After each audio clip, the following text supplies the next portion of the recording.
Pa's Life, and today we are here with a weekly series that we are going to start, and it is our plants.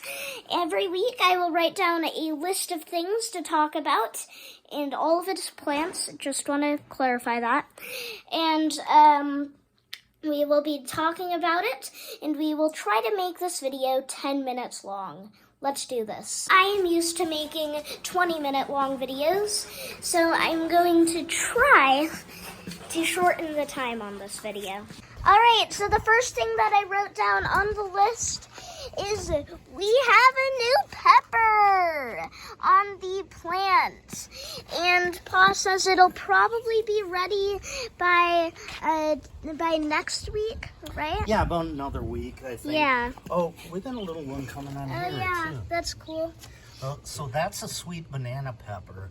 And you can see these little buds on top. Those will all be peppers. Yeah, that's cool. And we're going to get 3 or 4 more on here. Cool. This is a New Mexico Big Jim chili pepper. Yeah. Cool. And we're still waiting on the poblano, Yeah. or ancho pepper. Yeah. Yeah, so this will be ready in a week.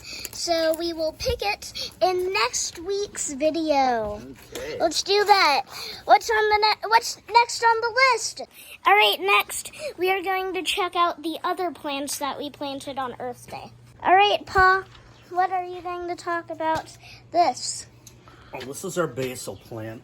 On Earth Day, we planted curly parsley, which we'll see in a minute, this basil plant, and those 3 pepper plants, and some thyme.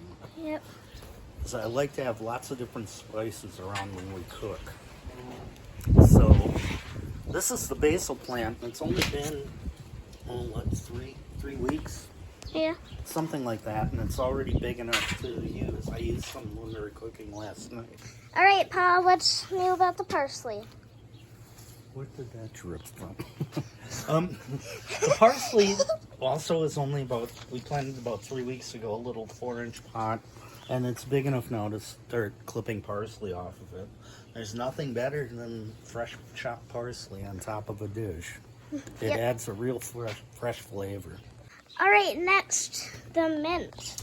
Yeah, we have a gigantic mint patch down below. We have a little pot of it planted up here. Yeah. But the one down below is gotten out of control over the years. When you plant mint, if you can't contain it, it will do that. It will grow all over the place. So the only thing that's containing it is the bricks around the outside of it. All right, on to the apple tree. This is our poor apple tree. Not sure what happened exactly, but it decided to give it up. I bought this about 10 years ago at Sam's Club. It was a little stick in the clearance bin, and it was labeled peach tree. So I planted it, and I thought, oh, it'd be nice to have a peach tree. And about the first year, it didn't get any fruit. The second year, it started fruiting, but when we came down to see it, to try some of the fruit, we found out it wasn't peaches, it was apples. We don't even know what kind of apples they are. They were green, and they were tasty. We made apple crisp and stuff out of them. And for 3 or 4 years, we got lots of apples off of it. And then it started going downhill, and then last year it just decided to give up. So we don't have an apple tree anymore. All right, I am taking over for this one because I absolutely love dill. What are you doing, Pa? Anyways, the dill is flowering right now. It's looking amazing. We still got a bunch of dill for me to munch on. Delicious. In the summer heat, the dill won't grow. It'll grow in the spring, it'll grow in the fall, but it just dies out for the summer. But it's going to seed here now. All of these things are going to turn into seeds, and then we just mix them into the soil here, and then it comes back up again. All right, now we are doing hibiscus. We have a couple different hibiscus. These are about 15 years old. And they were, you can't really see it in this one, but they originally trained the trunks into twisted They're twisted around each Yeah. other. But it's still doing pretty good for a 15-year-old plant. Coolest thing about hibiscus is you can eat them if you Yeah. want. And you saw me to rip some off, just so I can take a bite of them. They don't taste great, but they're still food. So we built this planter to hold the umbrella for shade in the hot tub, and we planted flowers in it. And we need to cut some of the flowers that aren't doing great, just so we can get new flowers that are doing very well. So I'll do that and get back to you when we've got all of that done. Thanks to the help of Pa, that only took like 5 minutes. We sprinkled all of them in pockets all around to help fertilize the soil. And now Pa is cutting all of these dead ones off Trimming the too. geranium. Write this down on the list, but Pa is cutting these down. I guess that's helpful for the plants, so I'll let him do that, then we'll get back to the video. Alright, it's looking much better. So let's move on to the next thing. Alright, now for this cactus. Well, I don't know what this is. That's why I got out my phone. I was going to see if I could look it up on... Google. Okay, we're going to take a photo. Then you hit the photo up. Alright.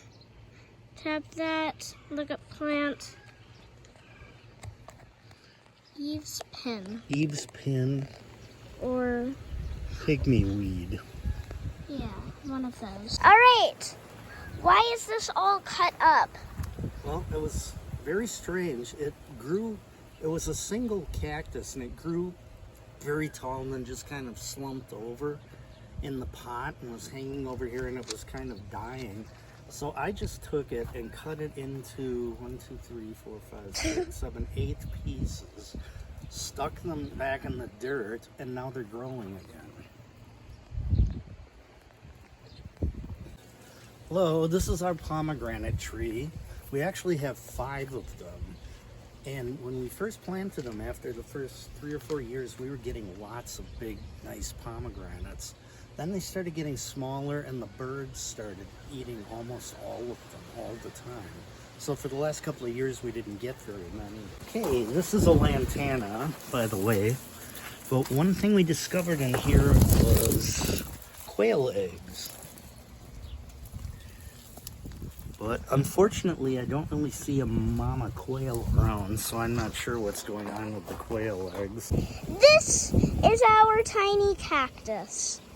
We found it one day when I was like 5 while we were weeding the front yard. And I was like, yeah, can we keep this pot? And he said that we would plant it in that pot over there that I will get to in a second. And it started getting too big for that pot. So we had to plant it into the ground right here. And right now, it is doing amazing. Getting a lot of new petals or whatever they're called. Yeah. Hopefully we'll get some prickly pears off of it. This is just a planter that we put on top of our mailbox. This is a golden barrel cactus. And this is, I forget the name of it, it's a succulent. There's no water hooked up to this, so we throw a little bit of water in there once in a while, but both of these things can live quite a long time without water. All right. What about this ginormous cactus in the front yard, Pa? Well, this was here. We moved into this house in 1998, so 26 years ago. And when we moved into it, this cactus was this tall with a little tiny bulb on top. So in 26 years, it's grown that much.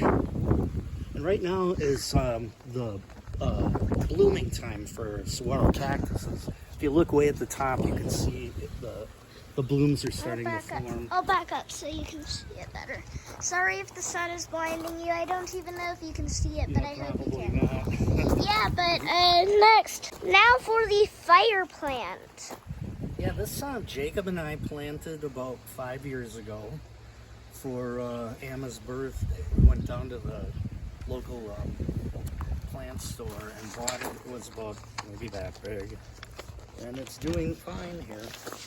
That also isn't hooked up to the watering system. It doesn't need a lot of water. Yeah. I remember when this thing was the quarter of its size. Mm-hmm. It was so tiny and cute. Jacob, you're not done with the paper. Why are you sweating and why are you saying that the video is over? Well, we still have to cut the palm tree, what are they called? Palms? Palm fronds. Palm fronds, and then cut the backyard tree, but we'll do those in an upcoming video.